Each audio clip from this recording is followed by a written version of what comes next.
മറ്റൊരു വാർത്തയിലേക്ക്. PV അൻവറിന്റെ ആരോപണങ്ങളിൽ മുഖ്യമന്ത്രി പിണറായി വിജയന്റെ രാജി ആവശ്യപ്പെട്ട് കോൺഗ്രസ് പ്രക്ഷോഭത്തിലേക്ക് കടക്കുകയാണ്. ബ്ലോക്ക് കോൺഗ്രസ് കമ്മിറ്റികളുടെ നേതൃത്വത്തിൽ ഇന്ന് സംസ്ഥാന വ്യാപകമായി പ്രതിഷേധ കൂട്ടായ്മകൾ സംഘടിപ്പിക്കും. സംസ്ഥാനതല ഉദ്ഘാടനം മട്ടന്നൂരിൽ KPCC അധ്യക്ഷൻ K സുധാകരൻ നിർവഹിക്കും.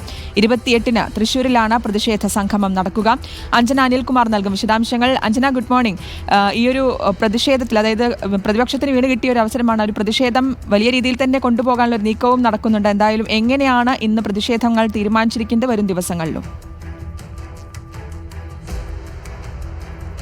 ഗുഡ് മോർണിംഗ് ശ്രുതി, തുളസി. പ്രതിഷേധങ്ങൾ ഇന്നും സംസ്ഥാനത്ത് വളരെ ശക്തമായി തന്നെ തുടരുന്ന ഒരു സാഹചര്യം തന്നെയാണ്. കോൺഗ്രസിന്റെ നേതൃത്വത്തിൽ പ്രതിഷേധങ്ങൾ പല പല ജില്ലകളിലായി തുടരുക തന്നെ ചെയ്യും. ഇന്ന് എറണാകുളത്ത് VD സതീശൻ പ്രതിഷേധ പരിപാടികൾ ഉദ്ഘാടനം ചെയ്യും. പാലക്കാടാവട്ടെ രമേശ് ചെന്നിത്തലയായിരിക്കും പ്രതിഷേധ പരിപാടികൾക്ക് നേതൃത്വം വഹിക്കുക. ഈ ജുഡീഷ്യൽ അന്വേഷണത്തിൽ തൃപ്തരല്ലാത്തവർ ഈ കോൺഗ്രസ് ജുഡീഷ്യൽ അന്വേഷണത്തിന് ആവശ്യപ്പെട്ടിരിക്കുകയാണ്. ആയതിനാൽ തന്നെ പല പല ജില്ലകളിലായി ഈ ജുഡീഷ്യൽ അന്വേഷണം ആവശ്യപ്പെട്ടുള്ള പ്രതിഷേധങ്ങൾ ശക്തമായി തന്നെ തുടരുന്നുണ്ട്. ഇനി ഉടൻ തന്നെ നിയമസഭ തുടങ്ങും. നിയമസഭയിൽ ഇതൊരു വിഷയമാവുകയും സഭ പ്രക്ഷോഭിക്കാനുള്ള സാധ്യതയും എല്ലാം തന്നെ കാണുന്നുണ്ട്.